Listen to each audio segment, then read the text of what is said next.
हे माझे सासू सासरे, त्यांनी लग्नाच्या वेळेला गेल्या 38-30 वर्षा अगोदर एक कन्यादान म्हणून माझ्या बायको देऊन टाकली.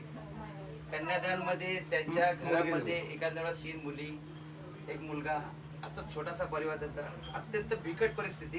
त्या बिकट परिस्थितीतून मी विवाह केला त्यांच्याबरोबर. आमचं आतापर्यंत व्यवस्थित चांगलं आहे, कोणत्या गोष्टीने. पण आतापर्यंत आज हे कन्यादान केलेलं आहे आपण. यांची फुलं आज मुंबईला आल्यात, फुलून गेल्यात. चारी बाजूला हे आहे ती पूर्ण, त्यांचा कोणता हे नाही आहे, व्यवस्थित आहे त्यांच्या पद्धतीने. आता त्यांच्या वयाच्या दृष्टिकोनातून आता सध्याला लग्नाचे 50 वर्ष पूर्ण होत येतात. हे त्यांना पण माहिती नाही.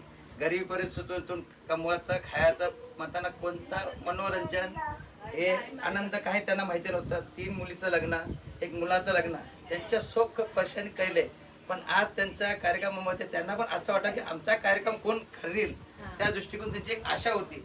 त्या आशातून मी म्हणलो की एखाद्या वेळेला की सासवचं उतरतं वय आहे की यांच्या पुढे यांचा कार्यक्रम व्यवस्थित होऊन जाईल. आणि एखाद्या वेळेला ह्या मुली सासरी आल्या, पण जावायचा पण त्यांचा पायगुणाने त्यांची पण घर मस्त झाली. पहिलं त्यांचं घर उडामध्ये होतं, पण जावायचा पायगुण लागल्यामुळे त्यांचं घर आता सदर सिमेंटाने.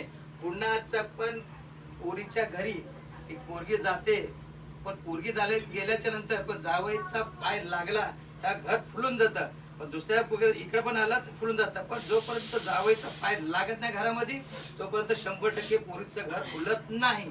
आणि जोपर्यंत पोरगी इथं येत नाही तोपर्यंत पोरीचं पण हे फुलत नाही. ही गोष्ट दोन्ही साईडला लक्षात ठेवून चला.